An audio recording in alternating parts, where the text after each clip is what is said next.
कृष्णा हरे कृष्णा कृष्णा कृष्णा हरे हरे राम राम राम हरे हरे हरे कृष्णा कृष्णा कृष्णा गाइए हरे राम। जीव का स्वरूप है कि हम सब जीव कृष्ण के नित्य दास हैं, परंतु कृष्ण के नित्य दास जब भक्ति करने लगते हैं तो भक्ति जो है हलादीनी वृत्ति है। हम लोग जब भक्ति करते हैं, सेवा करते हैं, तो सेवा कब होती है? जब हमारे अंदर हलादीनी वृत्ति प्रकट होती है। सो हलादीनी वृत्ति जीव नित्य राधा दासी। और ये हलादीनी वृत्ति कहाँ से प्राप्त होती है? श्रीमती राधा रानी से है। सो हम सब के हृदय में श्रीमती राधा रानी की हलादीनी वृत्ति जितने हद तक है उतने हद तक हम प्रभु की सेवा करते हैं, प्रेम करते हैं, भक्ति करते हैं। सो हम सब कृष्ण के नित्य दास है, परंतु कृष्ण की सेवा, कृष्ण की भक्ति करने के लिए हम सब राधा रानी के दास बन जाते हैं। सो हमारे ब्रज में एक कथा है। एक बहुत बड़े संत होते थे जिसका नाम था कृष्णदास। क्या नाम था? कृष्णदास। और कृष्णदास बाबा जी नंदगांव में रहते थे। नंदगांव में रहते हुए उन्हें पता चला, महाभारत का एक श्लोक है, उस श्लोक में लिखा है कि 13 वर्ष तक यदि कोई किसी भी एक व्रत, एक नियम का पालन करता है तो उसकी जो भी मनोकामना है वो पूर्ण हो जाती है। महाभारत में ऐसा लिखा है। लेकिन विदाउट फेल 13 वर्ष तक उस नियम का पालन करना होगा।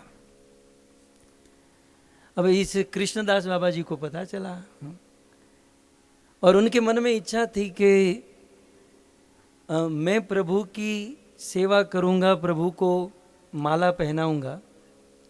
बस मेरे मन में एक ही कामना है कि मैं रोज नंदगांव में जाकर कृष्ण को माला पहनाऊंगा, 13 वर्ष तक इस नियम का पालन करूंगा, तो एक दिन कृष्ण मेरी कुटिया में आएंगे और मेरे हाथ से माला ग्रहण करेंगे।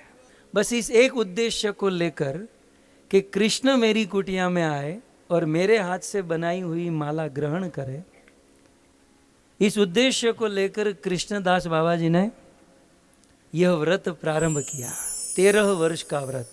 अपने घर पर बहुत सुंदर माला बनाए, बूढ़े तो थे ही, और फिर चलकर नंदगांव, आप सब जानते हैं, ऊपर पर्वत पर चढ़कर कन्हैया के गले में माला पहनाए। कन्हैया 13 साल का पहला दिन पूरा हुआ। दूसरे दिन बोले दूसरा दिन, तीसरा दिन, 1 महीना, 6 महीना, 1 साल, 2 साल, विदाउट फेल रोज माला बनाकर नंदगांव में जाकर कृष्ण को गले में पहनाते। और ऐसा करते करते 12 वर्ष पूर्ण हो गए। 13वां वर्ष प्रारंभ हुआ और कृष्ण के गले में माला डालकर कहते हैं अब 365 दिन बचे हैं। दूसरे दिन आए, अब 364 दिन बचे हैं। उल्टी गिनती शुरू करने लगे। ऐसा करते करते 6 महीना बाकी रहा, 1 महीना बाकी रहा, और फिर अंतिम दिन आ गया। और 13 वर्ष विदाउट फेल कृष्णदास बाबा ने वो माला बनाई और माला बनाकर नंदगांव में कृष्ण नंद भवन में गए और कृष्ण के गले में माला पहनाई। कन्हैया 13 वर्ष का व्रत समाप्त हुआ, अब कल सुबह आप मेरी कुटिया में आइएगा, मैं आपको कुटिया में माला पहनाऊंगा। महाभारत के उस दिव्य श्लोक पर पूर्ण श्रद्धा और विश्वास था और कृष्णदास बाबा ने अब विश्वास था, बोले कल कृष्ण आएंगे क्योंकि मैंने व्रत पूर्ण किया है। तो 56 भोग बनाए, सुंदर सी माला बनाई, और वे जानते थे कि मंगला आरती में कृष्ण जगते हैं, तो मंगला आरती की तैयारी करके बैठे हैं। सुबह 3:30 बजे जग गए और 4 साढ़े 4 बजे प्रभु की राह देख रहे हैं कि अब कृष्ण आएंगे मेरी कुटिया में और मैं माला पहनाऊंगा। परंतु 4:30 5 बज गए, कृष्ण नहीं आए। बड़ा पॉजिटिव सोच रहे थे कि मंगला आरती में बहुत सारे डिवोटीज होते हैं, सबको दर्शन देना होता है, कृष्ण नहीं आ पाए, कोई बात नहीं, जब गैया चराने जाएंगे तब आ जाएंगे। तो 8-9 बजे की राह देखने लगे। 8 बजा, गैया चराने के लिए गैया आगे गई, सब लोग चले गए, लेकिन कृष्ण नहीं आए। बोले गैया को ब्रज में, गांव में, खेत में ले जाना होगा, जब गैया चरा के वापस आएंगे ना तब आएंगे। बड़ा पॉजिटिव सोच रहे थे। गोधूली वेला हुई शाम के 5 साढ़े 5 बजे, और राह देखने लगे कि 56 भोग हैं, माला है, सब तैयार है, बस कृष्ण आए और मैं माला पहनाऊंगा। लेकिन संध्या के समय में भी नहीं आए। अभी भी पॉजिटिव सोच रहे थे कि हाँ, गाय दिन भर घास चरती हैं तो उसे गौशाला में ले जाने से पहले पावन सरोवर में जल पिलाते हैं, तो गैया को जल पिलाने चले गए होंगे। राह देखें फिर भी नहीं आए। बोले बात ये होगी कि नंद और यशोदा राह देखते होंगे ना कि कन्हैया गया है तो शाम को घर पर आए, इसलिए सीधे घर पर चले गए होंगे। अपने घर पर भोजन पानी करके घर वालों को सुलाकर फिर आएंगे। शाम को 8 बजे 9 बजे राह देखने लगे कि अब आएंगे अब आएंगे। रात भर उन्होंने देखा कि कब आएंगे कृष्ण, कब आएंगे कब आएंगे। लेकिन पूरा दिन बीत गया, पूरी रात बीत गई, 13 वर्ष का व्रत किया, लेकिन फिर भी भगवान श्री कृष्ण नहीं आए। तब उन्होंने रात को मन में सोचा कि छोड़ो, ये कन्हैया बड़ा क्या कहे टेढ़ा है, इतना व्रत नियम उपवास करवाया लेकिन फिर भी वो मेरे पास नहीं आया। कोई बात नहीं, कृष्ण से अधिक करुणामयी, कृष्ण से अधिक कृपामयी श्रीमती राधा रानी है, तो अब मैं नंद गांव छोड़कर बरसाना चले जाऊंगा राधा के चरणों में। ये रात को उन्होंने डिसीजन लिया। बोले कल सुबह होगी, बोरिया बिस्तर पैक करके, जैसे आप लोग तो रोज करते हैं तो बोरिया बिस्तर बनाकर मैं कल सुबह बरसाना चले जाऊंगा। पूरा प्लान कर चुके थे। अब एक दिन कृष्ण ने देखा कि वो माला नहीं आई, क्योंकि ये तो दिन भर झोंपड़ी में कुटिया में थे। तो फिर दूसरे दिन सुबह कृष्ण गैया चराने जा रहे हैं, सारी गैया आगे निकल गई, गोप सखा आगे निकल गए और कृष्ण पीछे रह गए। एक ग्वाले का रूप बनाकर कृष्णदास बाबा के कुटिया में आ गए। और कुटिया में आकर, क्योंकि रूप बदला हुआ था, ग्वाले का रूप था, बोले बाबा बाबा मुझे बड़ी भूख लगी है। बाबा ने कहा भूख लगी है तो मेरे घर पर 56 भोग वैसे ही पड़ा, जिसके लिए बनाया वो तो आया नहीं, और मैं वैसे ही कुटिया छोड़कर जा रहा था, तो अच्छा है कि तुम भोजन कर लोगे तो भोजन काम में आ जाएगा, तो कर लो बेटा भोजन। लेकिन बाबा मेरे हाथ बिगड़े हुए हैं, आप करा दोगे? बोले ठीक है चल तुझे करा, जाते जाते एक पुण्य का काम करके जाता हूँ। तो बरसाना के लिए निकल रहे थे, तो कृष्णदास बाबा ने अपने हाथों से उस ग्वाले को भोजन कराया है। लेकिन जैसे ही भोजन करा रहे थे और उस ग्वाले की आंखों से जार जार जार अश्रु की धारा बहने लगी। बाबा ने कहा कि बेटा तुम रो क्यों रहे हो? ये भोजन तीखा लग रहा है या कोई कंकड़ पत्थर आ गया? प्रॉब्लम क्या, तकलीफ क्या है?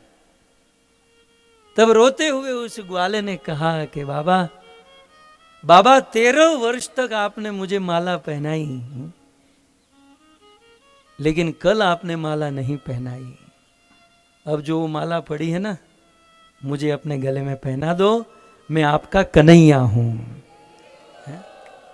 मैं आपका कृष्ण हूं और आया हूं आपके घर पर, मुझे वो माला पहना दो। तब कृष्णदास बाबा ने कहा कि अब कन्हैया मैं तुझे माला नहीं पहनाऊंगा। बोले क्यों बाबा? बोले 13 वर्ष तक मैंने व्रत किया, नियम से मैंने व्रत किया, लेकिन फिर भी तू मेरे पास माला पहनने को नहीं आया।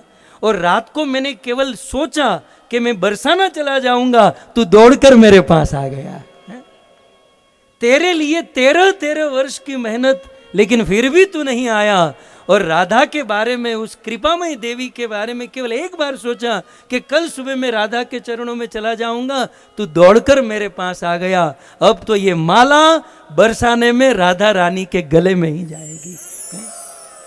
और सुन ले कन्हैया, आज से मैं मेरा नाम भी बदल रहा हूं। आज से मेरा नाम कृष्णदास नहीं, आज से मेरा नाम राधा दास है। हलादीनी वृत्ति जीव जीव नित्य राधा दासी। ये बात तत्व के अनुसार सत्य है कि हम कृष्ण के दास हैं, लेकिन भजन करना चाहते हैं, सेवा करना चाहते हैं, प्रभु से प्रेम करना चाहते हैं, तो हलादीनी वृत्ति श्रीमती राधा रानी के आश्रय में रहकर हमें प्रभु की सेवा और प्रेम करना होगा।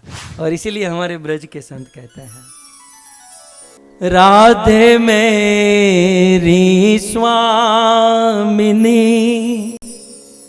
मैं राधे को दास, जन्म जन्म मोह दीजियो।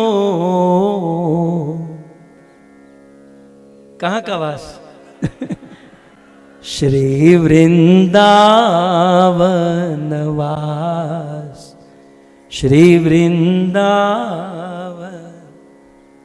राधा तू बड़ भागिनी, कौन तपस्या कीन, तीनों लोक के नाथ है, सो तेरो आधीन, सो तेरो आधीन। जय राधा माधव कुंज बिहारी, जय हो।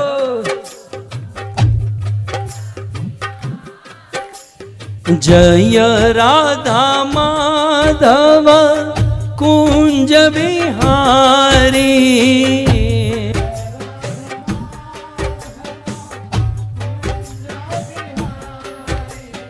गोपी जन वल्लभ गिरिवर धारी, गोपी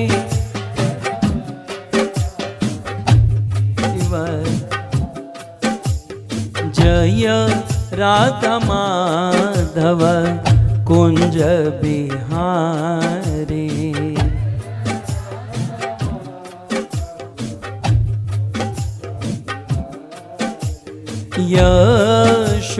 यशोदानंदन ब्रज जन रंजना,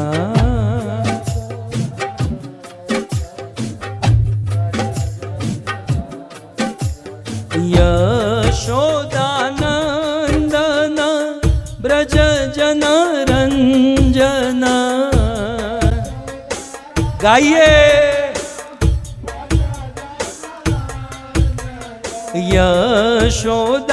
यशोदानंदन ब्रज जन रंजना,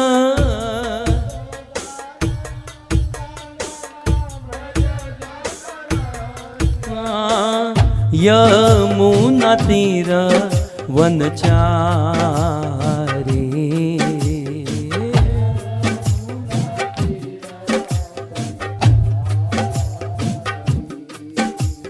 जय राधा माधव कुंज बिहारी।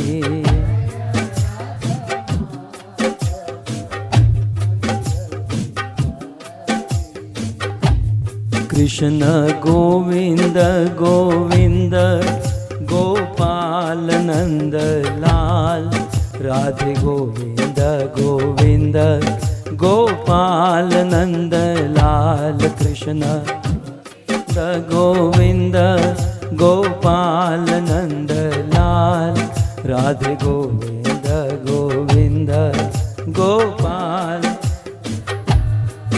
गोपाल नंद लाल, गोपाल नंद लाल, गोपाल नंद लाल, गोपाल नंद लाल,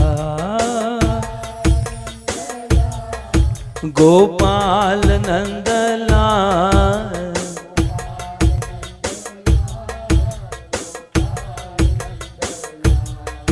गोपाल नंद लाल, गोपाल नंद लाल, गोपाल नंद लाल, गोपाल नंद लाल,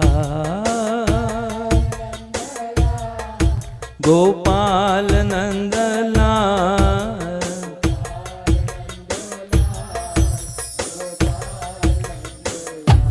कृष्ण गोविंद गोविंद, गोपाल नंद लाल, राधे गोविंद गोविंद, गोपाल नंद लाल, कृष्ण गोविंद हो, राधे गोविंद गोविंद, कृष्ण गोविंद गोविंद, गोपाल नंद लाल, राधे गोविंद गोविंद, गोपाल नंद लाल, कृष्ण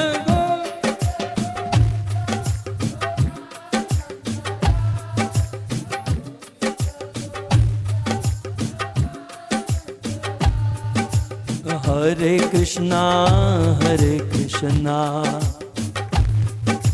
कृष्णा कृष्णा हरे हरे, हरे राम राम राम हरे हरे, हरे कृष्णा कृष्णा कृष्णा हरे हरे, हरे राम हरे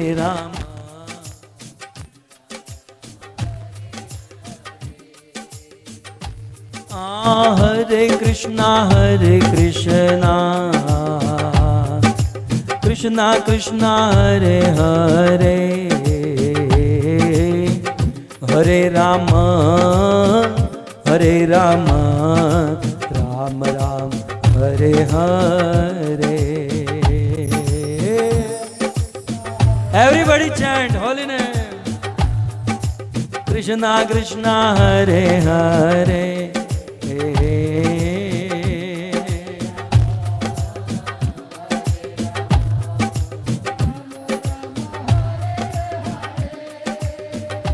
राधा श्याम सुंदर, राधा श्याम सुंदर, राधा श्याम सुंदर राधे, सुंदर राधा श्याम सुंदर. आहा कृष्ण बलराम, कृष्ण बलराम, कृष्ण बलराम, जय कृष्ण बलराम.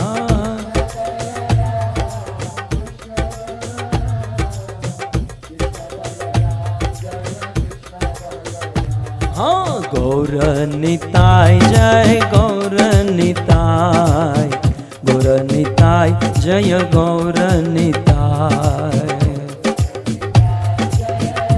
जय श्री गौर निताय. जय जय प्रभुपाद प्रभुपाद प्रभुपाद प्रभुपाद, जय जय प्रभु.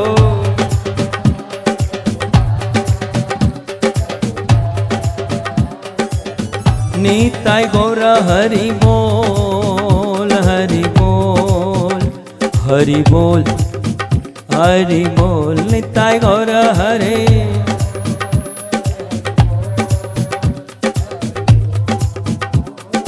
युग धर्म हरिनाम संकीर्तन के, जगत गुरु शिल प्रभुपाद के, निताय गौर प्रेमानंद। नमो विष्णुपादाय कृष्ण पृष्ठाय भूतले, श्रीमते भक्ति वेदांत स्वामी इति नामिने। नमस्ते सारस्वते देवे गौरवाणी प्रचारिणे, निर्विशेष शून्यवादी पाश्चात्य देशता। जगद्गुरु श्रील प्रभुपाद की। हरे कृष्णा। हृदय से हमारी कोई योग्यता नहीं है, ईमानदारी से कह रहा हूँ, कोई विनम्रता नहीं है कि आप जैसे परम साधक, रात दिन तपस्या करने वाले, भजन कीर्तन करने वाले भक्तों के बीच में मैं कुछ बोलूं, कुछ सुनाऊं,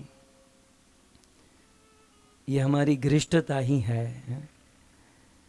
लेकिन राधा रमण स्वामी इष्टदेव प्रभु लोकनाथ महाराज का अनुग्रह है कि वे हम जैसे भक्तों को प्रेरित करते हैं कि कुछ वाणी सेवा करें आप। सो एकमात्र सेवा की भावना से अपने आप को पवित्र करने के लिए घड़ी दो घड़ी आप सबके बीच में कुछ निवेदन करेंगे। मूल रूप से पद्म पुराण का श्लोक है और इस श्लोक को श्रीपाद सनातन गोस्वामी हरि भक्ति विलास में कोट करते हैं। तो मूल पद्म पुराण और हमारे पास सनातन गोस्वामी के द्वारा जो प्राप्त हुआ, कहते हैं कि अहो मधुपुरी धन्य वैकुंठास्य गरीयसी, दीनम एकम निवासेन हरो भक्ति प्रजायते। रूप गोस्वामी ने सिंधु में कहा कि इस दुनिया में अन्य सभी काम करना इजी है, परंतु सबसे हार्ड काम क्या है, सबसे मुश्किल काम क्या है? भगवान श्री कृष्ण की भक्ति। आप कहोगे हम लोग तो भक्ति करते हैं, बड़ी इजी है। हमारी वाली नहीं ओरिजिनल भक्ति, शुद्ध भक्ति, केवला भक्ति, उत्तमा भक्ति, अन्याभिलाषिता शून्यम वाली भक्ति है। सो ये भक्ति जो है अत्यंत अति दुर्लभा। भक्ति साहब सिंधु में कृष्ण भक्ति के विषय में कहते हैं कि अति दुर्लभा, अत्यंत दुर्लभम है। लेकिन ऐसी अत्यंत दुर्लभ हरि भक्ति, जिस भक्ति के विषय में महाप्रभु ने भी कहा, कृष्ण ने भी कहा। कृष्ण कहते हैं मनुष्याणाम सहस्त्रेषु कश्चित, सहस्त्रेषु मनुष्येषु, करोड़ों करोड़ों मनुष्य में कोई एक विरला कृष्ण भक्ति की ओर प्रेरित होता है। न सुमे न सरोज सुधारस में, न ललाम लता अभिराम में है, उतनी छवि राशि अनंत कहाँ, जितना छवि सुंदर श्याम में है, उतना सुख और कहीं भी नहीं, जितना सुख कृष्ण के है। ब्रज धाम में जो सुख है और हरि नाम में जो सुख है, उतना सुख और कहीं नहीं, कहीं नहीं, कहीं नहीं। इसलिए हरे कृष्णा कृष्णा कृष्णा हरे हरे, हरे राम हरे हरे। सो अहो मधुपुरी धन्या वैकुंठास्य गरीयसी, वैकुंठ से भी उत्तम मधुपुरी।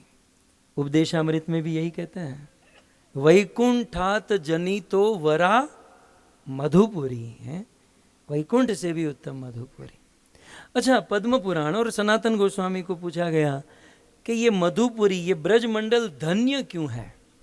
ये वैकुंठ से भी महान क्यों है, तब हमारे काम की बात आती है। दीनम एकम निवासेन, इस ब्रज में दीनम, दीन माने दिन, डे, एकम एक दिन, दीनम एकम निवासेन, एक दिन इस ब्रज में निवास करना है। मैं इस पर चिंतन कर रहा था प्रभु, निवास करना है, निवास करना माने सोना खाना पीना। ऐसा नहीं लिखा कि 16 माला करो, परिक्रमा करो, ये तो सब बोनस में हो रहा है। शास्त्र में तो लिखा है कि इस ब्रज में दीनम एकम, कोई निवास कर लेता है, कोई यहां एक दिन रुक जाता है तो हरोर भक्ति प्रजायते, हरि की शुद्ध भक्ति प्राप्त हो जाती है केवल यहां निवास करने से। इसका अर्थ यह भी नहीं है कि सोते रहे। ये ब्रज 84 को जिसे ब्रज कहते हैं, ब्रज इति गच्छति, ब्रज का एक अर्थ होता है जो चलता है, राइट। तो दुनिया में अन्य किसी भी जगह पर आप भजन भक्ति साधना करोगे तो वो आपको प्रयास करना पड़ेगा।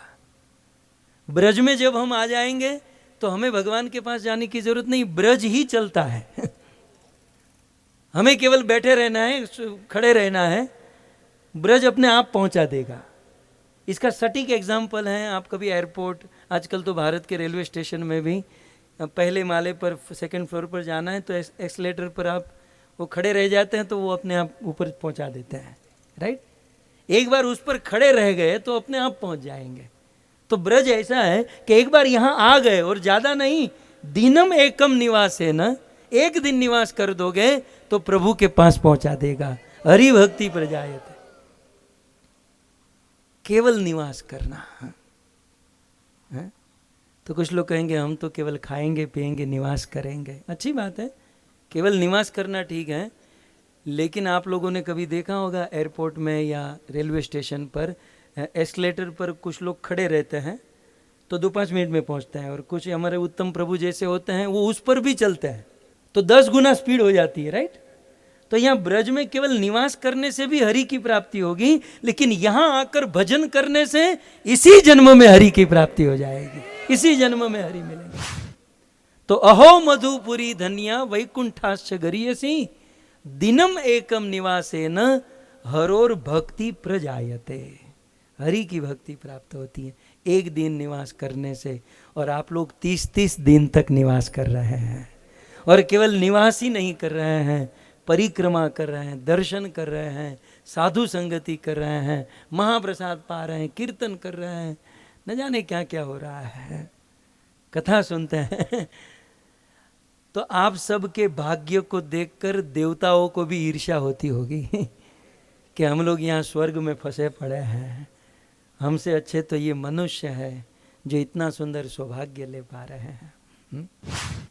सो धन्य, इस पूरे श्लोक में एक बहुत सुंदर शब्द है धन्य। आप सब यहाँ पर आप लोगों को देखकर हमारे मुख से केवल एक ही उद्गार निकल रहा है कि धन्य है, धन्य है, धन्य है। कृत कृत हो गए हम यहाँ पर आकर। तो ब्रजमंडल परिक्रमा चल रही है, तो बहुत सुंदर ये पद्म कुंड यहाँ पर, यहाँ के जो स्थली है, इस स्थली के विषय में शास्त्रों में वर्णन है। पूज्य लोकनाथ महाराज से हमने सुना है कि भगवान कपिल देव यहाँ तपस्या करने के लिए आए थे।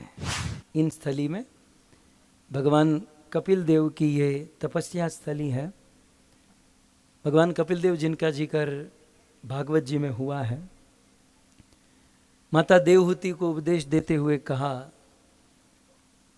कि यदि आसक्ति से मुक्त होना चाहते हैं, परम सुखी बनना चाहते हैं, तो साधु संगति करें, और साधुओं की संगति में सताम प्रसंगात, साधुओं की संगति करेंगे तो साधु के मुख से हरि कथा निकलेगी, और उस हरि कथा को सुनते रहेंगे।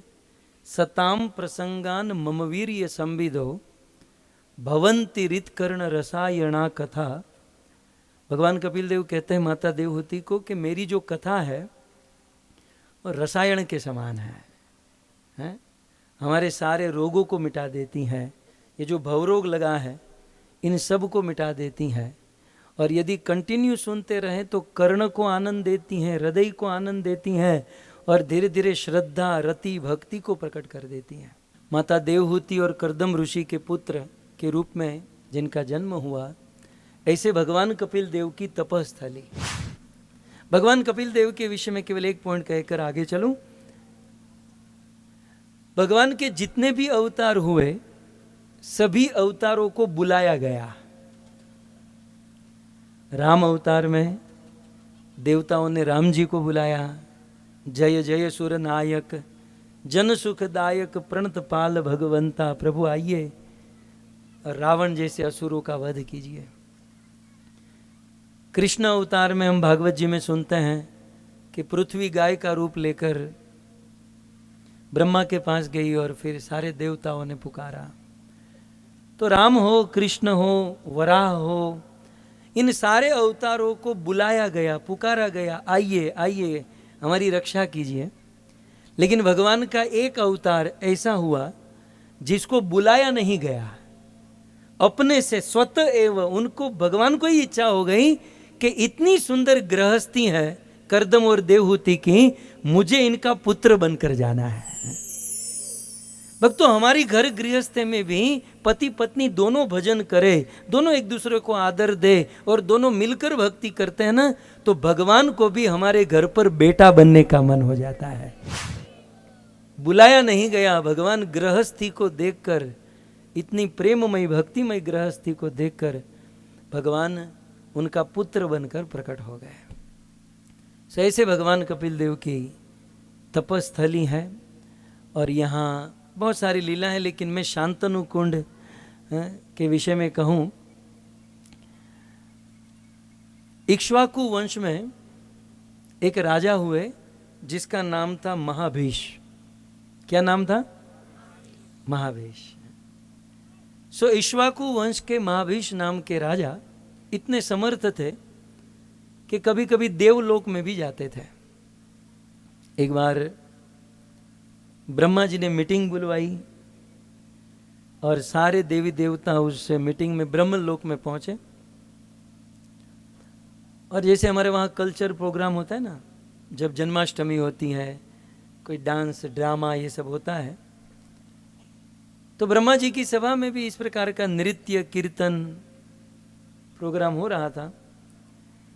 तो उस समय गंगा माता, गंगा देवी, माँ गंगा नृत्य कर रही थी। और नृत्य करते करते करते अब बेचारी माँ गंगा को कुछ पता नहीं रहा और साड़ी थोड़ी सी सरक गई। तो माँ गंगा की साड़ी सरक गई तो जितने भी लोग वहां उस सभा में बैठे थे सब ने अपनी नजर झुका ली। यही संस्कृति है, यही संस्कार है। तो सब राजाओं ने अपनी नजर झुका ली, लेकिन महाभीष नाम के जो राजा थे, महाभीष राजा को क्रोध से श्राप दिया कि तुम मनुष्य, धरती लोक पर रहने वाले मनुष्य जैसी हरकत किए हो। प्राय मनुष्यों में ही यह देखा जाता है, देवता लोग मर्यादा में रहते हैं। तो मैं तुम्हें श्राप देता हूं, तुम पृथ्वी लोक पर जाओ और मनुष्य बनो। उस किसको श्राप दिया? महाभीष राजा को। और जिसके कारण, जिसको देखकर, जिसके रूप पर तुम मोहित हुए और जिसकी साड़ी सरक गई फिर भी तुमने नजर नहीं झुकाई, वही स्त्री तुम्हारा अप्रिय करेगी, वो स्त्री तुमको दुखी करेगी। और मैं श्राप देता हूं इसलिए वो स्त्री तुम्हारी पत्नी बनेगी। इसने कहा कि मैं श्राप से मुक्त कब हो, चलो मुझे मेरी गलती हो गई, क्षमा करो, मैं श्राप से मुक्त कब होऊंगा? आप लोग कान बंद कर लीजिएगा थोड़ी देर क्योंकि ये पुराण की कथा है कि मैं श्राप से मुक्त कब होऊंगा। तब ब्रह्मा जी ने कहा कि जिस दिन तू अपनी पत्नी पर क्रोध करेगा उस दिन श्राप से मुक्त हो जाएगा। देखो भाई संभल के हैं जिस दिन अपनी पत्नी पर क्रोध करेगा उस दिन तू श्राप से मुक्त हो जाएगा। ब्रह्मा जी ने महाभीष को यह श्राप दिया। तब तो सीधा था, महाभीष राजा धरती पर आए और वो शांतनु के रूप में उसका जन्म हुआ। वही इक्ष्वाकु वंश के राजा महाभीष राजा शांतनु के रूप में प्रकट हुए, और गंगा देवी तो गंगा देवी के रूप में प्रकट हुई। फिर कुरु वंश का इतिहास आप सब लोग जानते ही हैं। कुरु वंश का इतिहास प्रारंभ होता है महाराज भरत से। राजा भरत, सॉरी राजा दुष्यंत, उससे भी आगे यदि हम चले जाएं बिल्कुल महाभारत के मूल में, तो ये इतिहास शुरू होता है राजा दुष्यंत से। और जानते हैं राजा दुष्यंत की पत्नी कौन थी? हैं? शकुंतला। बहुत सुंदर इतिहास है। हम अब यहाँ तो सब प्योर डिवोटी बैठे हैं, मैं मेरे जैसे लोगों की बात कर रहा हूँ। हम शहरों में रहने वाले लोगों के लिए ये सब प्रसंग बहुत मायने रखते हैं। एक दिन महाराज दुष्यंत वन में मृगिया करने को गए। ग्रीष्म की गर्मी थी, उनको प्यास लगी, तो निकट एक कण्व ऋषि का आश्रम था, महर्षि कण्व का आश्रम था। राजा दुष्यंत कण्व ऋषि के आश्रम में गए और बाहर से कहे मुझे कोई जल पिला दीजिए। तो कण्व ऋषि नहीं आए, अंदर से बहुत सुंदर कन्या आई और कन्या ने जल पिलाया। दुष्यंत की दृष्टि उस कन्या पर गई। अब ये तो राजा थे, राजा को काहे का डर। राजा ने तुरंत ही प्रपोज कर दिया। बोले तुम दिखने में बहुत अच्छी हो, मुझे अच्छी लग रही हो, मेरा मन कर रहा है कि तुमसे शादी कर लूं, लेकिन तुम्हारा परिचय क्या है, अपना इंट्रोडक्शन दे दो। तब उस कन्या ने कहा कि मैं कण्व ऋषि की बेटी हूं। क्या कहा?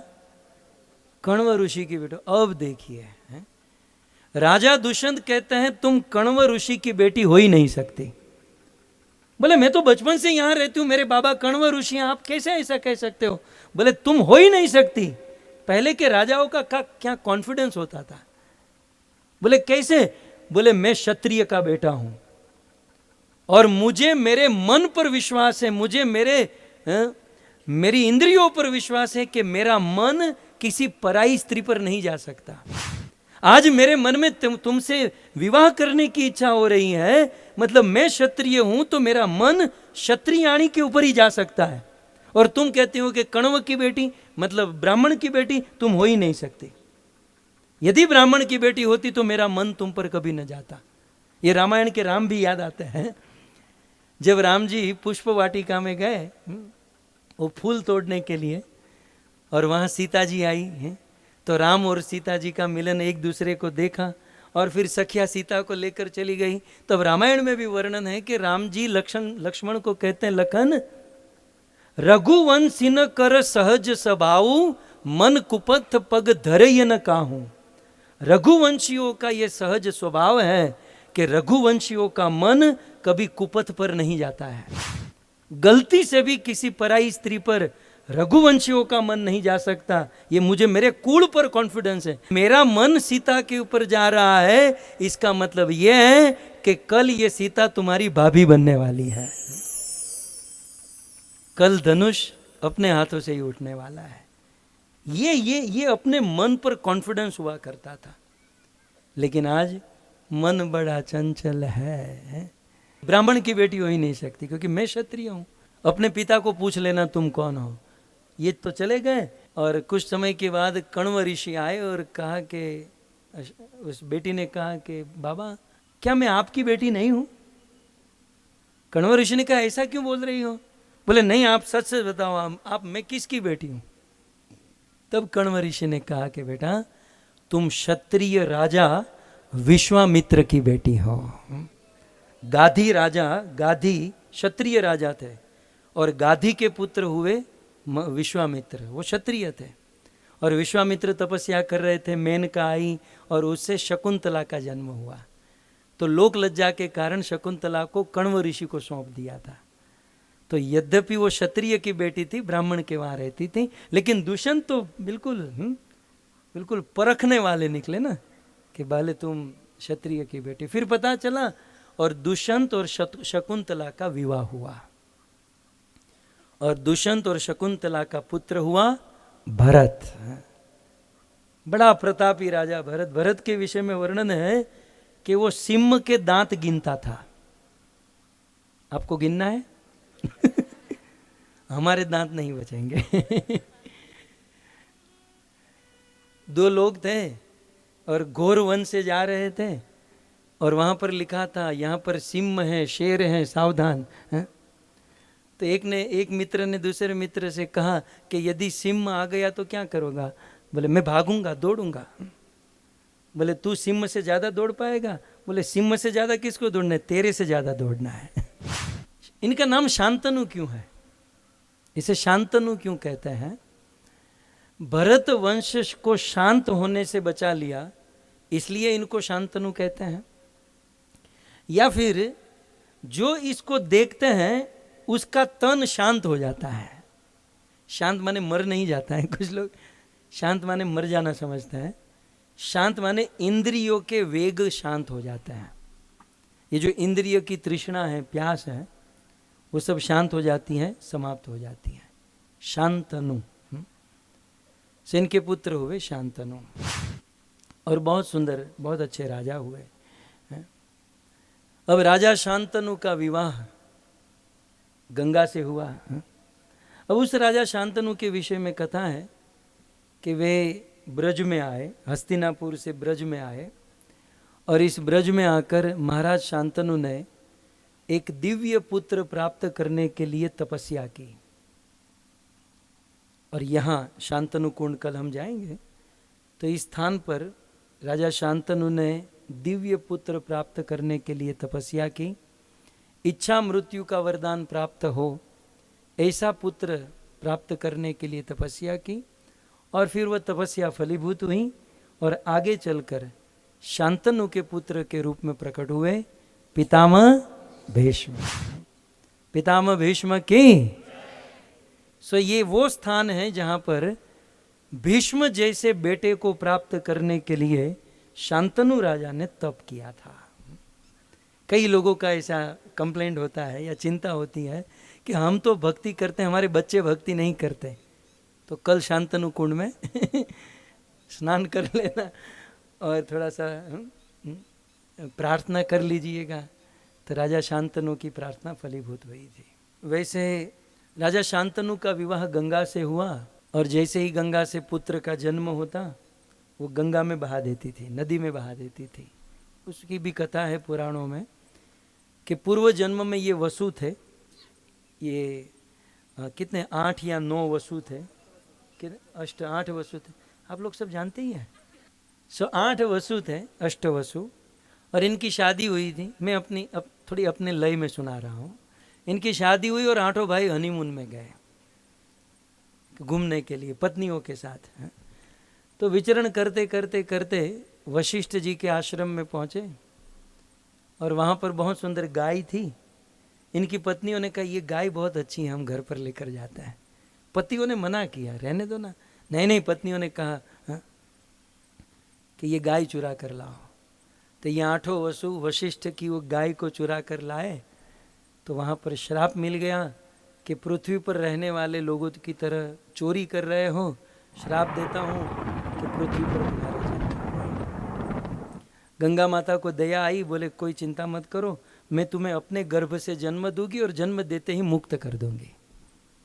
तो इसलिए गंगा माता के गर्भ से बालकों का, वसुओं का जन्म हुआ, और जन्म होते ही मुक्त कर दिया। लेकिन 8वें पुत्र को जब नदी में बहाने गई तब शांतनु राजा ने रोक लिया। बोले मैं चुप हूं तो तुम कुछ भी करती रहोगी, मैं नहीं इसे तुम्हें, इतने सुंदर बच्चों को जन्म देते ही तुम कैसे त्याग सकते हो, इतना हृदय कठोर, ये वो बहुत कुछ कहा। और वो 8वें वसु को, 8वें बच्चे को उन्होंने बचा लिया। और वही वसु 8वें वसु पितामह भीष्म देवव्रत के रूप में प्रसिद्ध हुए। सो इनका नाम था, क्या नाम था? शांतनु के पुत्र का पासपोर्ट में नाम क्या था? और भीष्म तो हम लोग उसकी प्रतिज्ञा के कारण कहते हैं, लेकिन नाम था देवव्रत। अब इस नाम पर कभी आपने विचार किया? देवव्रत, इसका नाम देवव्रत इसलिए है क्योंकि इन्होंने एक व्रत ले रखा है। कौन सा व्रत ले रखा है? देवव्रत। कौन सा व्रत है? देवव्रत। आप कहोगे देवव्रत माने क्या? तो इस श्लोक की टीका में चक्रवर्ती ठाकुर लिखते हैं, दो अर्थ लिखते हैं। देव व्रत माने देवताओं का व्रत। शांतनु के पुत्र देवव्रत है ना, उसका नाम देवव्रत क्यों है? क्योंकि इन्होंने देवताओं का व्रत ले रखा है। अब आप कहोगे देवताओं का कौन सा व्रत होता है? देवताओं का एक व्रत होता है कि देवता कभी झूठ नहीं बोलता है। जैसे आप लोग कभी झूठ नहीं बोलता है, तो देवता कभी झूठ नहीं बोलते। और पृथ्वी में भी जो झूठ नहीं बोलता वो देवता है। जो झूठ नहीं बोलता वो लगभग देवता है। तो एक अर्थ हुआ देवव्रत का, देवताओं का व्रत, मतलब सत्य व्रत इन्होंने ले रखा है। और चक्रवर्ती पाद दूसरा एक अर्थ करते हैं, देवव्रत माने, देव माने कृष्ण और व्रत माने व्रत। इन्होंने कौन सा व्रत लिया है? कृष्ण व्रत लिया है। तो आप कहोगे कृष्ण का व्रत कौन सा? कृष्ण का एक व्रत है ब्रह्मचर्य व्रत। कुछ लोगों की खोपड़ी उल्टी हो जाएगी। 16,108 पत्नी, यहाँ गोपियों का कोई सीमा नहीं, और ये ब्रह्मचर्य व्रत है। सो हाँ, पानी गांव की कथा आप सब जानते ही हैं कि कृष्ण जैसा ब्रह्मचारी और कोई नहीं है। सो देवव्रत के दो अर्थ होते हैं, सत्यव्रत और ब्रह्मचर्य व्रत। सो देवव्रत पितामह भीष्म हुए। पितामह भीष्म बहुत सुंदर पात्र है श्रीमद् भागवत जी का और महाभारत का। साक्षात यमराज जी अपने दूतों को, यमदूतों को कहते हैं कि भगवान के मन में क्या चल रहा है, हरि के मन में क्या चल रहा है, भगवान के मन की बातों को केवल 12 लोग जानते हैं। और इसे हम लोग 12 महाजन कहते हैं। स्वयंभू, नारद, शंभु, कुमार, कपिल, मनु, प्रहलाद, जनक, भीष्म, बलि, वैयासकी और वयम माने यमराज। सो इन 12 महाजनों में, इन 12 महाभागवतों में एक है गंगा पुत्र भीष्म। 12 महाजनों में से एक है पितामह भीष्म। महाभागवत है पितामह भीष्म। अब पितामह भीष्म का रोल यदि हम देखें तो हम सोचेंगे ये तो अधर्म के पक्ष में है, ये तो दुर्योधन के पक्ष में है, लेकिन उनको भागवत जी में महाभागवत कहा गया। महाभागवत के विषय में एक बहुत सुंदर बात है। श्री चैतन्य महाप्रभु जब जगन्नाथपुरी में रहते थे तो महाप्रभु को प्रसन्न करने के लिए लोग महाप्रभु को कथा सुनाते थे, भजन सुनाते थे, पद सुनाते थे। लेकिन रसाभास, यदि किसी कथा में, किसी भजन में रसाभास होता था, सिद्धांत से कुछ विरुद्ध होता था, तो महाप्रभु का माथा घूम जाता था। इसलिए महाप्रभु ने स्वरूप दामोदर को कहकर रखा था कि किसी भी आदमी को मेरे पास भेजो भजन कीर्तन या कथा सुनाने के लिए, तो पहले तुम चेक करो कि रसाभास तो नहीं है, सिद्धांत फिलोसॉफी से कोई विरुद्ध तो नहीं है। जब वहाँ तुम उसे सर्टिफाइड कर दोगे फिर मेरे पास भेजो। तो बहुत लोग आते थे, और मैं नाम नहीं रखूँगा क्योंकि बहुत बड़े वैष्णव हैं। एक बार आए, भागवत की बहुत बड़ी टीका, उन्होंने संस्कृत की टीका लिखी, और आए स्वरूप दामोदर जी के पास। टीका बहुत अच्छी थी, लेकिन थोड़ा सा अहंकार, अभिमान की गंध थी। तो जब इन्होंने भागवत की टीका सुनाई तो स्वरूप दामोदर ने कहा, बहुत सुंदर पद का, चैतन्य चरितामृत का प्यार है, मैं आपके बीच में थोड़ा गाकर सुनाऊं। जाह भागवत पढ़ वैष्णवेर स्थाने, एकांत आश्रय कर वैष्णव चरणे। गा सकते हैं। जाह भागवत पढ़ भागवत स्थाने, एकांत आश्रय कर वैष्णव। तब इसने कहा कि भागवत किसे कहते हैं? जाह भागवत पढ़ भागवत स्थान है। पहले भागवत पढ़ो किसी भागवत के चरणों में बैठकर, और एकांतिक होकर वैष्णव का आश्रय करो। तो भागवत किसे कहते हैं? तब स्वरूप दामोदर ने आगे कहा, एक भागवत बड़ भागवत शास्त्र, एक भागवत बड़ भागवत शास्त्र, आर भागवत भक्त भक्ति रस पात्र, आर भागवत भक्त भक्ति रस पात्र। सो एक भागवत बड़ भागवत शास्त्र। एक तो भागवत है जो ग्रंथ के रूप में हमारे पास है, लेकिन दूसरा भागवत भक्ति रस से लबालब भरा हुआ कोई भक्त भी भागवत है। तो वहां पर उस परपोर्ट में श्रील प्रभुपाद जी क्या लिखते हैं कि दो भागवत हैं, एक ग्रंथ भागवत और दूसरा है भक्त भागवत, और ग्रंथ भागवत से भी भक्त भागवत उत्तम है। और ग्रंथ भागवत को समझने के लिए भक्त भागवत के चरणों में बैठना पड़ेगा, भक्त भागवत का आश्रय लेना होगा। और ऐसे महाभागवत हैं पितामह भीष्म। और पितामह भीष्म का नाम आया, हमारे पास 8 मिनट है तो उनकी स्तुति पर चला जाऊं थोड़ा सा। पितामह भीष्म बहुत सुंदर स्तुति करते हैं। जानते पितामह भीष्म की उम्र 450 वर्ष की थी। कितनी? 450। और कुरुक्षेत्र की रणभूमि में 55 दिन से शरशैया में सोए हुए थे। युद्ध का परिश्रम, शरशैया पर सोने का परिश्रम, बड़ा बड़ा कष्ट था पितामह भीष्म। भगवान श्री कृष्ण के मन में इच्छा हुई कि भीष्म को दर्शन देना है, लेकिन सीधा सीधा कैसे चला जाऊं। कृष्ण ने बड़े चालू हैं, बड़ा चक्कर चलाते हैं। कृष्ण ने क्या किया, युधिष्ठिर के हृदय में शोक उत्पन्न करवाया। फिर इस युधिष्ठिर को शांत करने के लिए सबने मनाया। असित, देवल, धौम्य, व्यास सब लोग आए, महाराज शांत हो जाओ, रो मत, शांत हो जाओ, शांत हो जाओ। किसी से नहीं माने तो कृष्ण को कहा तुम मनाओ। अब कृष्ण ने ही तो शोक पैदा किया है। फिर भी कृष्ण बाहर से नाटक करें, भाई मान जाओ, मान जाओ, मान जाओ। और वही कृष्ण अंदर से परमात्मा के रूप में कहते मानना मत, खबरदार। बाहर से कहते मान जाओ, अंदर से कहते मानना मत। वो दुर्योधन वाली बात।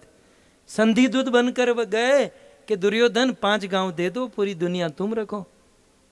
तब महाभारत में लिखा, दुर्योधन कहते हैं जानामि धर्म, मैं जानता हूं कि क्या धर्म है और मुझे 5 गांव दे ही देने चाहिए, लेकिन कृष्ण अंदर कोई बैठा है जो मुझे स्वीकार नहीं करने दे रहा है। कृष्ण ही बैठा है जो युद्ध कराना चाहता है।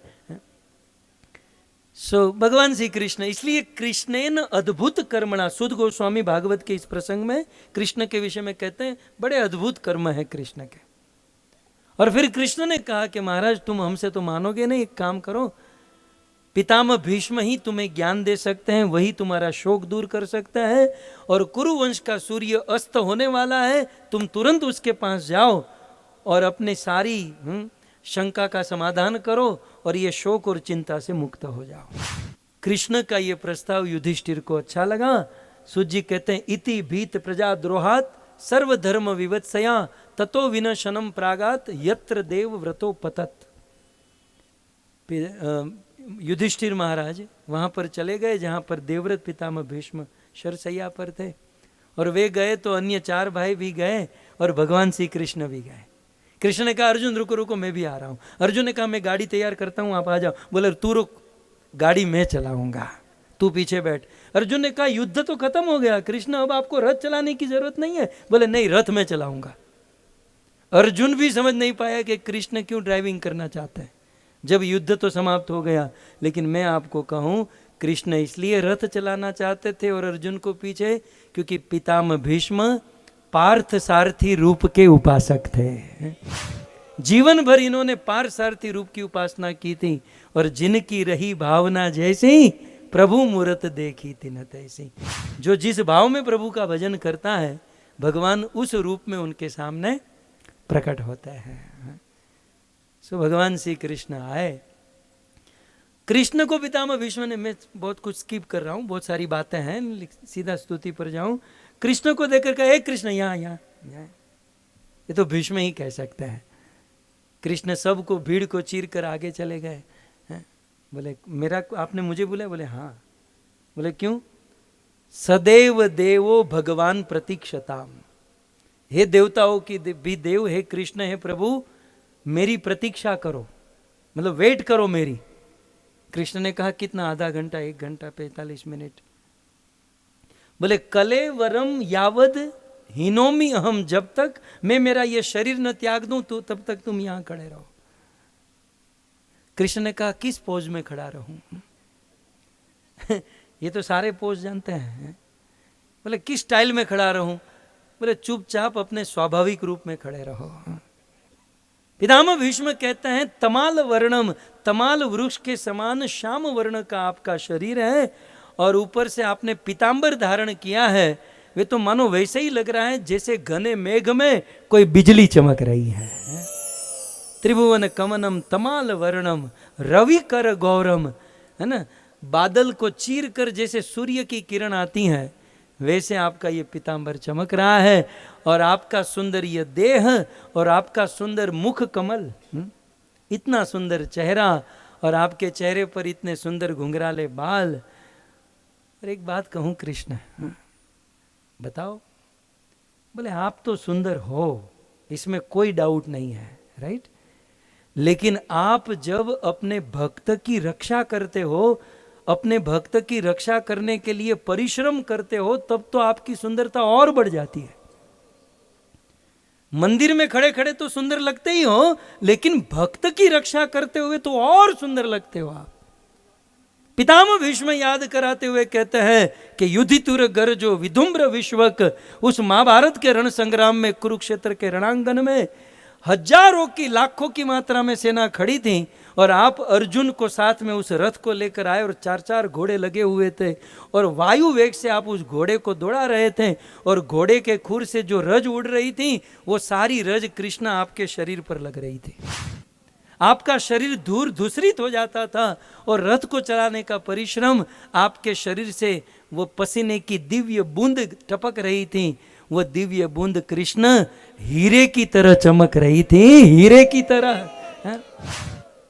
क्या आपका सुंदर रूप स्वरूप। और कन्हैया, आपको खुलासा कर दूं, आपके मन में हो रहा होगा कि ये बूढ़ा आज पागल तो नहीं हो गया, कि जीवन भर दुर्योधन के पक्ष में रहा, अधर्म के पक्ष में रहा, और मरते समय मैं आपकी स्तुति कर रहा हूं। कृष्ण, आपके मन में प्रश्न हो रहा होगा कि मैं आपका भगत होकर दुर्योधन के पक्ष में क्यों रहा? तो इसका कारण यही है कि मैं आपका ये रूप देखना चाहता था। दुर्योधन के पक्ष में रहकर सामने खड़े हुए कन्हैया आपका रूप देखना चाहता था। बाकी पूछो अर्जुन को, आपकी पीठ के अलावा कुछ अर्जुन ने देखा है? पूछो उसको। रूप तो भीष्म ने देखा है, अर्जुन ने नहीं देखा। तो एक कारण यह है कि मैं विपक्ष में इसलिए रहा क्योंकि मैं आपको देखना चाहता था। और अर्जुन तो इधर इधर भीष्म सोए हुए थे, अर्जुन इधर। तुझे क्या लगता है ये कुरुक्षेत्र की भूमि में तूने सबको मारा? तू वहम में है, तुझे भ्रम है? मुझे पूछ, मैंने मेरी आंखों से देखा। तू तो पीछे खड़ा था, कृष्ण के पीछे, मैं आगे खड़ा था। जब तू सैन्योर उभयोर मध्य रथम स्थापित में अच्युत कहकर दोनों सेना के बीच में जब रथ आया, पितामह भीष्म अपनी स्तुति के अगले श्लोक में कहते हैं कि जब अपने मुख के आगे पृतना अपनी विपक्ष की सेना का कृष्ण ने निरीक्षण किया, कृष्ण ने सेना को, दुर्योधन की सेना को केवल ऐसे निरीक्षण किया। भीष्म ने कहा, मैंने देखा कन्हैया, आपने अपने नेत्रों से ही विपक्ष की सेना के आयुष्य को हर लिया, अपने आंखों से ही मार लिया। पितामह भीष्म हंसने लगे, कन्हैया तूने प्रतिज्ञा की कि धनुष बाण नहीं उठाऊंगा, तुझे धनुष बाण उठाने की जरूरत है?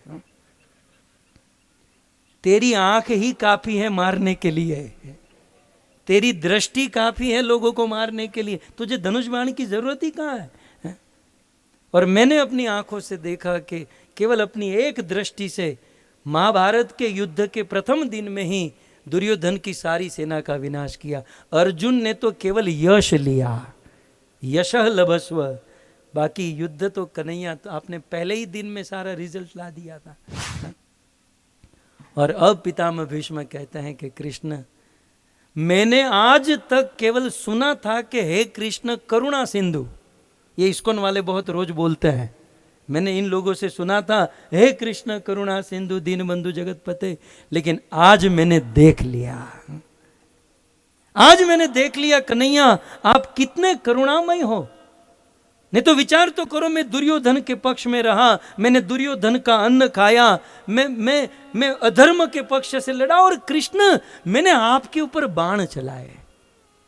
पितामह भीष्म ने कृष्ण के सामने बहुत फाइट की थी, मैंने उलट कर आपके ऊपर बाणों की बौछार कर दी कन्हैया, मेरे बाणों से आपका सोने का कवच तक टूट गया और सैकड़ों बाण आपके शरीर में लग गए। मैंने इतना इतना आपके ऊपर अत्याचार किया, आपके लिए मैं आतताई हूं, लेकिन मुझ जैसे आतताई को दर्शन देने के लिए आप चलकर मेरे पास आ गए। धन्य हो कृष्ण, आप धन्य हो। मैंने तो आपका भजन नहीं किया, मुझे ऐसा लगता है कि पांडव तुम्हारे भक्त हैं, और कृष्ण आपने ये सोचा होगा कि पांडव मेरे भगत हैं तो उनका दादा, उनका पितामह भी मेरा भगत है, तो पांडवों की भक्ति को देखकर मुझे दर्शन देने के लिए आप आ गए। कृष्ण आप धन्य हो। और अंत में पितामह भीष्म कहते हैं कृष्ण, इतनी कृपा कि मेरी प्रतिज्ञा को रखने के लिए, मम प्रतिज्ञा, मेरी प्रतिज्ञा को रखने के लिए आपने अपनी प्रतिज्ञा तोड़ दी। बताओ, आपने एक पल के लिए भी ये नहीं सोचा कि कृष्ण का नाम का क्या होगा, लोग क्या सोचेंगे, लोग कृष्ण को क्या कहेंगे। आप अपने भक्त को जब दाव पर आ जाता है ना, तब आप अपनी सोचते ही नहीं हो। ये मैंने देखा कि मेरी प्रतिज्ञा के लिए आपने अपनी प्रतिज्ञा तोड़ दी। प्रबल प्रेम के पाले पड़कर प्रभु का नियम बदलते देखा, अपना मान टले टल जाए पर भक्त का मान न टलते देखा। न मैं भक्त्या प्रणश्यति, मैं मेरे भक्तों को कभी गिरने नहीं दूंगा। और कृष्ण ने ये करके दिखाया। छोटा सा प्रसंग महाभारत का 8वां दिन, आप जानते हैं भीम जो था ना, रोज 10, ये कौरव 100 थे ना, दुर्योधन 100 भाई थे, तो भीम की रन रेट क्या थी, क्रिकेट वाले जानते होंगे, 10 की रन रेट से भीम खेल रहा था, रोज 10 को उठा लेता। पहले दिन रिपोर्ट क्या आता, कौरव में से 10 मर गए, दूसरे दिन रिपोर्ट में आता 20 गए, 30 गए, 40। भीम रोज 10 को उठा रहा था, और 8 दिन में 80, दुर्योधन के 80 भाई को मार दिया। और दुर्योधन को बड़ा कष्ट हुआ, और 8वें दिन रात को पितामह भीष्म की शिविर में आया। वो बोले, पितामह आप क्या कर रहे हो, हमने आपको हमारी सेना का सेनापति बनाया है, और आप, मुझे तो लगता है कि आप हमारे पक्ष के सेनापति हो, लेकिन कहीं पांडवों का पक्ष ले रहे हो। पितामह जिस थाली में खा रहे हो उसी में छेद कर रहे हो। अब पितामह को तो ये सब सुनने की आदत थी नहीं। बस युवराज बस, अब एक शब्द भी आगे मत कहना। तू मेरे ऊपर कलंक लगा रहा है, तू मुझ पर शक कर रहा है कि मैं पांडवों का पक्ष ले रहा हूं। यदि तुझे ऐसा लगता है तो आज ये तेरा पितामह भीष्म प्रतिज्ञा करता है। अब इसको प्रतिज्ञा करने में देरी नहीं लगती है, 1-2 बार इसको थोड़ा सेटिंग आ गया। कुछ लोग होते हैं जो काम सज गया वो फिर करते रहते हैं। तुरंत प्रतिज्ञा की कि कल महाभारत के युद्ध में मैं पांडवों को मार दूंगा, और पांडव भले मरे न मरे, पांडव का इतना कंफर्म नहीं है, लेकिन अर्जुन तो कल गया। तो दुर्योधन ने कहा अर्जुन गया तो फिर हम सबको निपट लेंगे, आप चिंता मत करो। तो भीष्म की प्रतिज्ञा हुई कि कल मैं पांडवों को मारूंगा, और पांडव बच गए लेकिन अर्जुन को तो मैं मार ही दूंगा। ये भीष्म प्रतिज्ञा है दुर्योधन। और फिर भी डबल कंफर्म करना चाहता है तो कल सुबह मंगला आरती के बाद अपनी पत्नी को मेरे पास भेज देना, उसे मैं वरदान भी दे दूंगा। लेकिन आज के बाद ये नमक हरामी वाली बात और ये थाली में छेद वाली बात मेरे सामने कभी मत करना। दुर्योधन तो नाचते हुए घर पर चला गया कि कल तो गए पांडव, हैं? लेकिन यहां पर भगवान श्री कृष्ण वेदा हम समतीतानी वर्तमानानि च अर्जुन, भूत भविष्य वर्तमान जानने वाले, पता चल गया। आए सीधे पांडवों की शिविर में, पांचों पांडव सो रहे थे जैसे आप लोग टेंट में सोते हैं। ठंडी ठंडी में सोने का एक आनंद अद्भुत होता है। तो पांचों पांडव टेंट में सो रहे थे। कृष्ण ने सबकी चद्दर खींची, उठो उठो उठो। हा? क्या हुआ पांडव जगकर, क्या हुआ? ने प्रतिज्ञा की है। हा? अभी अभी भीष्म प्रतिज्ञा कर चुके हैं कि कल युद्ध में तुम लोग मरोगे। पांडव ने कहा देखो डिस्टर्ब मत करो। फिर से वो चद्दर लेकर सो गए। जैसे यहाँ कहते ना मंगला आरती, चलो चद्दर लेकर सो गए। अरे कृष्ण कहते तुमको चिंता नहीं है? कोविड में थोड़ा सा ऑक्सीजन ऊपर नीचे होता था तो कितनी, बाजू वाला छींकता था तो हम अंदर से गाली देते, ये यहाँ कहाँ आ गया है? चाहे अपना घर का भी क्यों ना हो। और बोले तुम लोगों को चिंता नहीं हो रही है? पांडवों ने कहा कि कृष्ण ब्रह्मा की बनाई हुई इस महीन सृष्टि में 2-5 जीव मर जाए, क्या फर्क पड़ता है? क्या फर्क पड़ता है? लेकिन हाँ, कल हम 5 में से किसी को खरोज भी आई ना, तो न्यूज़पेपर की हेडलाइन में आएगा कृष्ण के भगत थे। हमारा तो कुछ नहीं जाएगा। कृष्ण नाम तो इसमें आपका बिगड़ रहा है, हमारा क्या है? हम तो जिएंगे मरेंगे। हमारे ब्रज के संत ने बहुत, बिंदु जी ने लिखा, दीन दयाल सुनी जब ते तब ते मन में कछु ऐसी बसी है, तेरो कहां के जाऊं कहां अब तेरे ही नाम की फैट कसी है, तेरो ही आसरो एक मलुक नहीं कोई मन में दूजी जसी है, हे हो मुरारी पुकारी कहूं अब मेरी हंसी नहीं तेरी हंसी है, हैं? कृष्ण मैं तो तुझे समर्पित हो चुका हूं, अब मेरे जीवन में कुछ दुर्घटना घटी तो दुनिया के लोग मुझ पर नहीं तुझ पर हंसेंगे। ये कृष्ण का भगत था। तो तुमको अपना नाम बचाना है तो तुम मेहनत करो, हमको सोने दो। पांचों पांडव सो गए। वहां भीष्म सो गए, वहां दुर्योधन सो गए, यहां पांडव सो गए और कृष्ण जागरण कर रहे हैं। क्या करे क्या करे, भक्तों के बीच में भगवान फंसे हैं। रात भर कृष्ण ने जागरण किया, प्लान बनाए क्या करूं क्या करूं, और दूसरे दिन सुबह द्रौपदी को जगाया। द्रौपदी उठो चलो अर्जेंट काम है। बोले क्या काम है भैया? बोले चलो मेरे साथ, ज्यादा बोलो मत।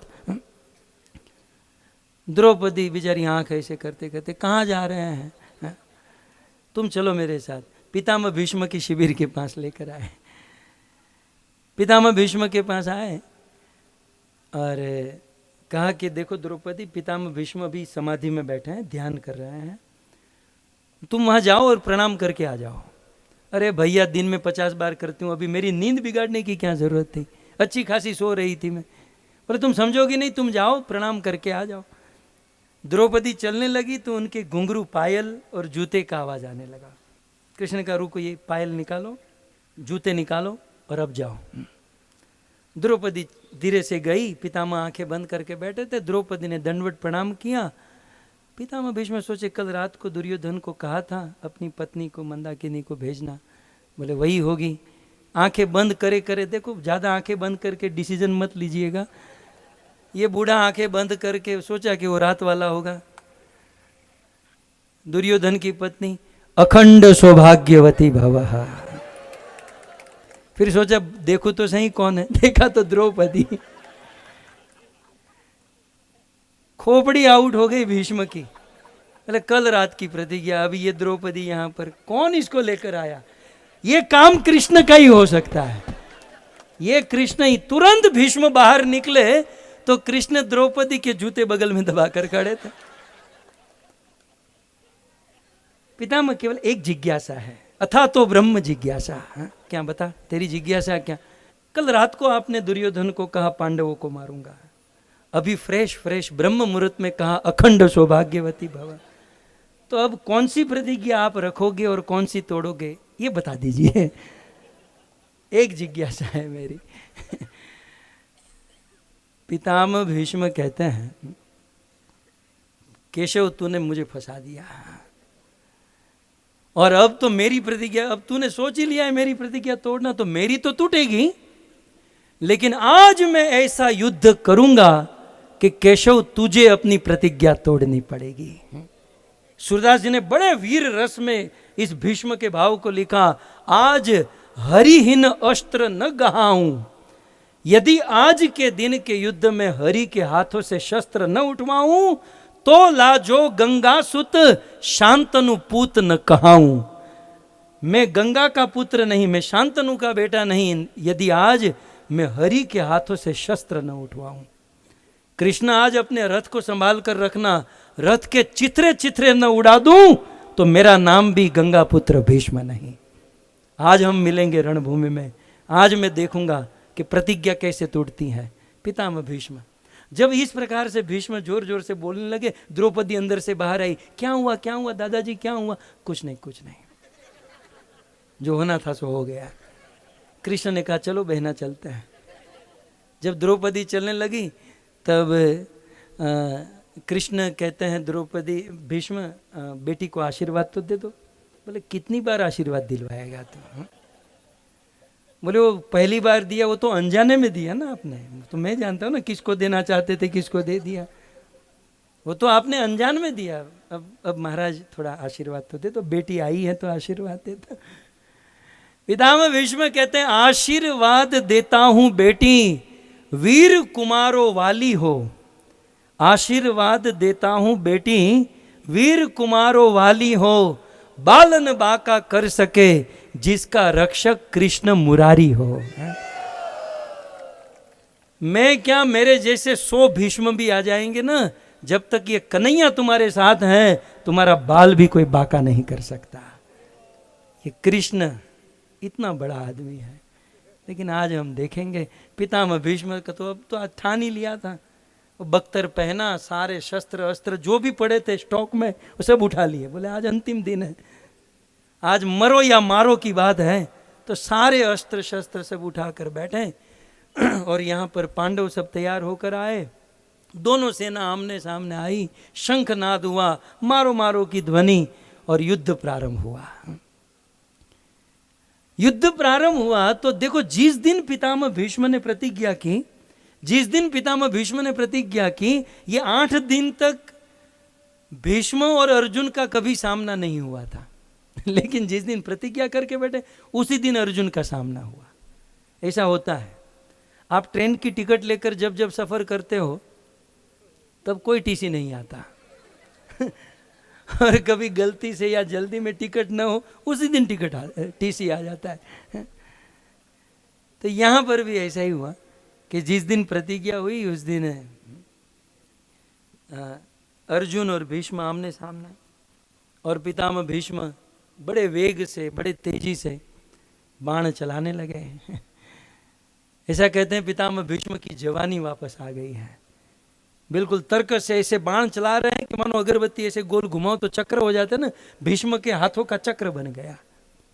अर्जुन तो युद्ध किया ही नहीं, अर्जुन तो भीष्म के जो बाण आ रहे थे उसको डिफेंस करने में ही टाइम निकल गया। अर्जुन बाण चढ़ा ही नहीं पाया, वो बाण आते हैं तो उसको गिराने में, उसको मिटाने में ही अर्जुन बिजी हो गए। और पितामह भीष्म सर सर सर मारते गए एक के बाद एक बाण। कृष्ण ने थोड़ी देर के बाद ऐसे पीछे अर्जुन की ओर देखा, अर्जुन पसीने से लथपथ। महाभारत के 18 दिन के युद्ध में अर्जुन को कभी पसीना नहीं आया था, लेकिन आज भीष्म का सामना करते हुए अर्जुन को पसीना निकल गया। अब कृष्ण मन में सोचते हैं कि यदि मैं कुछ नहीं करूंगा तो ये बूढ़ा अर्जुन को आज मार देगा, मेरा भक्त आज मरेगा। तो यहां मेरा भक्त की रक्षा करनी है और वहां भीष्म के प्रतिज्ञा की रक्षा करनी है। और इसलिए पितामह भीष्म स्तुति में लिखते हैं हरि इव हंतु। तब भगवान श्री कृष्ण अर्जुन की रक्षा करने के लिए और भीष्म के प्रतिज्ञा की रक्षा करने के लिए हरि इव, सिंह की तरह, वनराज केसरी सिंह की तरह, जैसे सिंह किसी हाथी के मस्तक को फाड़ने के लिए कूद पड़ता है, वैसे भगवान श्री कृष्ण उस रथ से कूद पड़े। और कूद कर जब आदमी की सटक जाती है ना, तब वो देखता नहीं है कि क्या हाथ में, जो भी हाथ में आया लेकर मारता है। कृष्ण का भी ऐसा हुआ, जो भी हाथ में आया, तो एक रथ, टूटा हुआ रथ का चक्का पड़ा था, वो हाथ में उठा लिया। और टूटे हुए रथ का चक्का लेकर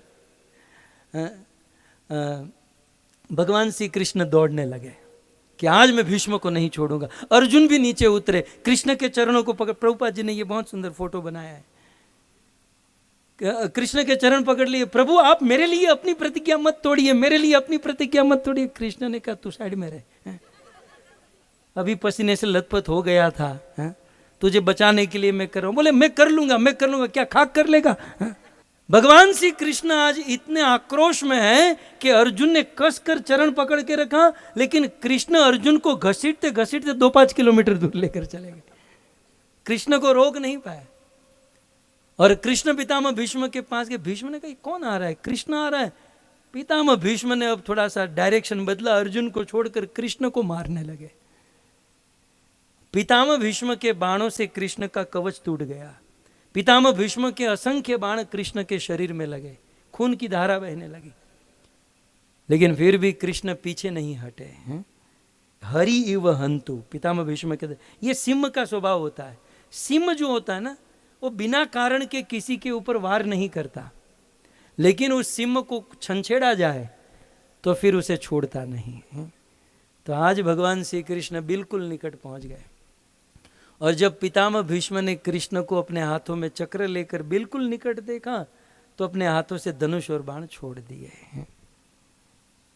और पितामह भीष्म ने कहा बस इसी दिन की राह देख रहा था कृष्ण, इसी घड़ी की राह देख रहा था। और जब धनुष बाण छोड़ दिए तब कृष्ण ने अर्जुन को कहा कि अर्जुन अपना गांडीर उठाओ और पितामह भीष्म की छाती छल्ली कर दो। अर्जुन ने गांडीर उठाया और असंख्य बाण पितामह भीष्म के शरीर में मारे। महाभारत में लिखा है कि पितामह भीष्म के शरीर में कितने बाण लगे, सोई की नोक की रखने की जगह नहीं बची थी। इतने बाण जब भीष्म को लगे तब आकाश से कोई देवता गिरे वैसे पितामह भीष्म धराशायी हुए। और पितामह भीष्म जब धराशायी हुए तो पूरा युद्ध रुक गया, मानो काल चक्र रुक गया। उन कवियों ने बहुत सुंदर गाया है, एक तो पद में गा लो। आज धराशायी हुए कुरुकुल के सरताज, उनको यभी वादन करे सारा वीर समाज, सारा वीर समाज। दृश्य कैसा था, रक्त सना हरती रहे, अश्रु भरा हर नैन, रूंदा रूंदा हर कंठ है, रूंदा रूंदा हर बैन, रूंदा रूंदा हर बैन। अर्जुन ने छुए चरण, लिए हृदय में घाव, कृष्ण खड़े करबद्ध हो ऐसा पुण्य प्रभाव, ऐसा पुण्य प्रभाव। माँ गंगा आशीष दे आकर सुत के पास, माँ गंगा आशीष दे आकर सुत के पास। आज गिरा हो भूमि पर जो कोई आकाश, जो कोई आकाश। शांतनु पुत्र पितामह भीष्म के, जगत गुरु शिल प्रभुपाद की, निताय गौर प्रेमानंद।